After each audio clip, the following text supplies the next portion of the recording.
各位主內嘅兄弟姊妹，大家好！呢個主日我哋慶祝常年期第12主日。今日嘅讀經有一個信息就係耶穌同我哋講唔好怕。喺讀經1，我哋聽到耶肋米亞先知佢俾人控訴、嘲笑、迫害，而喺答唱詠咧，聖詠嘅作者甚至乎話啲兄弟當我係外賓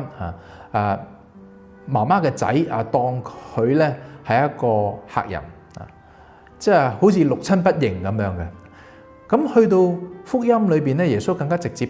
同門徒講有人會迫害你哋，甚至乎會殺害你哋。點解聖經成日都提呢啲題目咧？呢啲題目我哋聽到都驚嘅。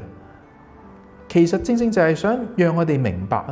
跟隨耶穌從來都唔係一條容易嘅路嚟嘅。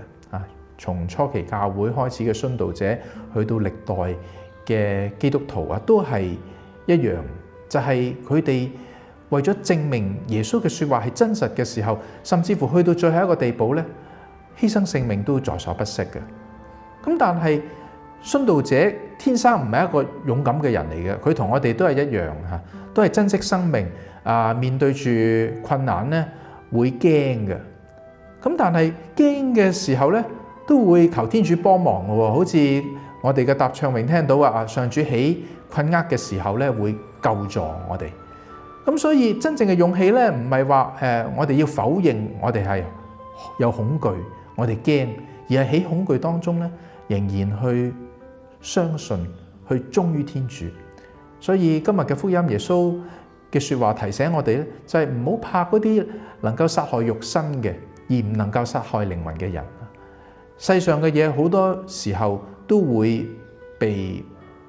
人拎走嘅我哋嘅地位啦、名譽啦、自由啦，甚至乎生命。咁但係去到最後有一樣嘢唔能夠拎走咧，就係我哋同天主嘅關係。我好記得有一位匈牙利嘅樞機已經係一位聖人嚟噶啦就係面真尼樞機。佢最初被捕嘅時候咧，佢嗰陣時候係教區嘅主教啦，係一個樞機啦。咁嗰陣時候國際社會都好關注佢啦。咁佢其實都覺得咁多人關注我咧，我自己都有一份尊嚴喺佢。咁但係當有一日佢被捕之後，啲獄卒將佢帶到去個監獄嘅地牢剝咗佢啲衫，開始對佢拳打腳踢佢嗰陣時候明白一樣嘢，而家咧其實冇人再當我係樞機噶啦。咁但係佢知道唔可以再靠咩地位朋友或者名譽，單唯一一個依靠咧就係天主。咁所以後來有人問佢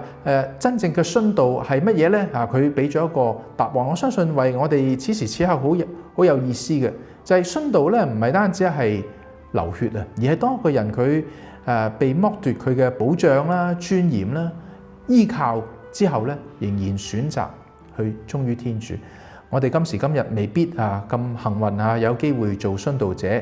咁但係其實我哋每日嘅生活咧，都係俾我哋機會去為耶穌做證嘅。當我哋堅持真理，當我哋喺生活每個選擇當中去勇敢承認自己係基督徒嘅時候，我哋就已經係實踐緊一種白色嘅殉道。就讓我哋一齊